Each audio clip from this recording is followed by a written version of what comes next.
Hello, my friend, amigo, compadre, brother from another mother, maybe all the above. Heck, hey, thank you so much for checking out my video. I am GannJourneyman, and in this session, what I want to cover is how I lay the planetary lines, and also an idea that I'm playing with on using Gann boxes with the planetary lines. So, if this is something of interest to you, I'll try to keep it short and sweet, but to the point as well. So let's dig in.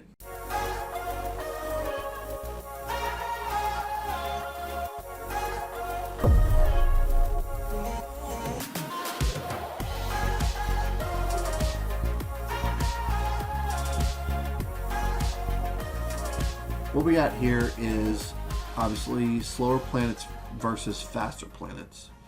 And the faster planets obviously are going to have a sharper angle, and the slower planets will take more time to get where they're going, so the angles are very flat almost, or just rising slightly. When I'm plotting, what I'm looking for is for a planet to go from 0 degrees all the way around the solar system back to 0 degrees to make a full cycle.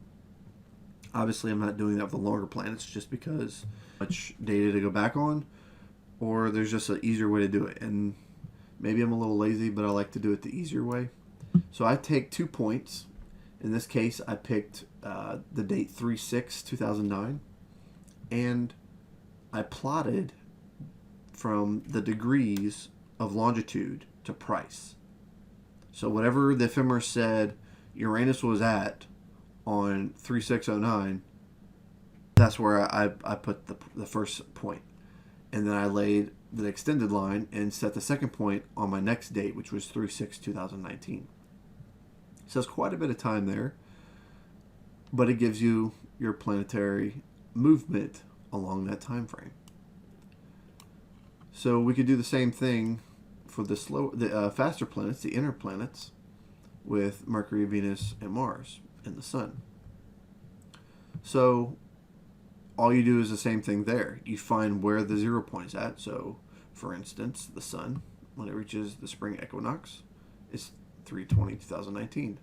Well, it'll make its full cycle in 1 year.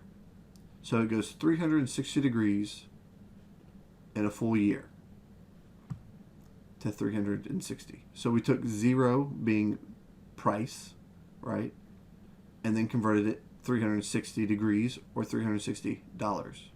Once again, converting the longitude coordinates to price.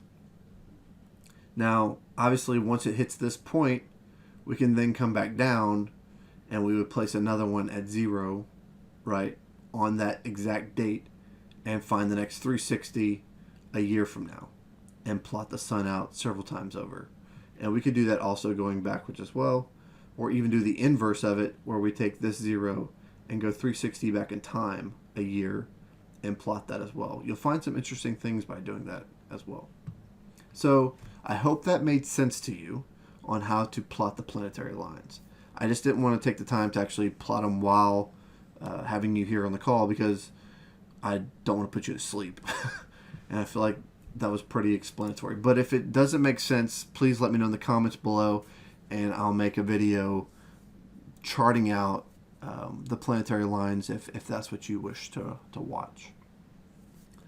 So how do I mix in Gann boxes with this, right?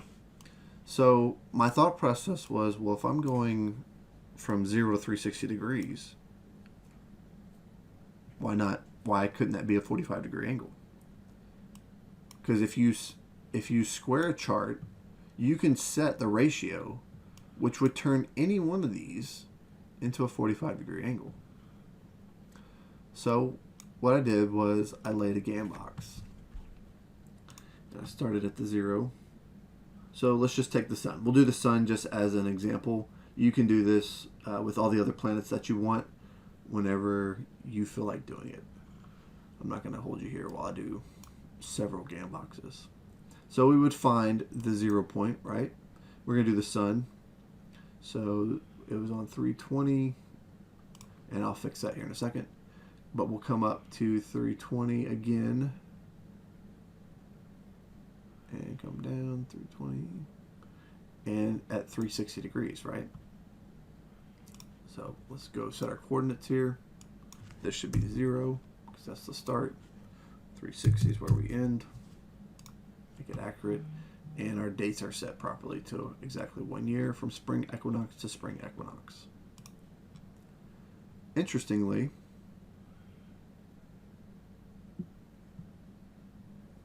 how it lays out, huh? Or should I say interesting how it lays out. So then I just clone the Gann box forward, and this is all the sun. So if I want to just keep track, that planet's going to get kind of confusing if you don't know which colors you're using for which. So just try to keep your color coding system organized to some extent so you can see what you're working with here. Why am I not seeing that? Oh, because I'm blind. Yellow for the sun. Yellow for the sun. So this is a sun Gann box. And let's have a look at how it's respecting. Very interesting. Climbed along here. Not really great here. Followed in this ascending wedge. Broke down, followed the ascending wedge, hit its top, and there's your 45-degree angle. Interesting how it cut there. And also I found it interesting, it almost nailed the timing factor as well. And then it climbed, it hit, what was this, Uranus? No, Jupiter. It hit the Jupiter trend line as resistance. Came back, broke through, and now it's climbing along this Gann line, but also interfering with Pluto. If I'm not mistaken, blue should be Pluto. Yep. Hits Pluto as resistance. 1, 2, 3 touches, and then it's turned down. Now, obviously, you can use other indicators with this as well, but I've been tinkering with this as one of my ideas. I like to be curious and to ask questions and what ifs. Is it possible that this would work? Does this unlock any kind of questions for me that come up? I play with them. So I hope you found this informative, maybe helpful, maybe shift your perspective a little bit. But let me know what you thought in the comments below. And I will see you next time on the next video. Thanks again for watching.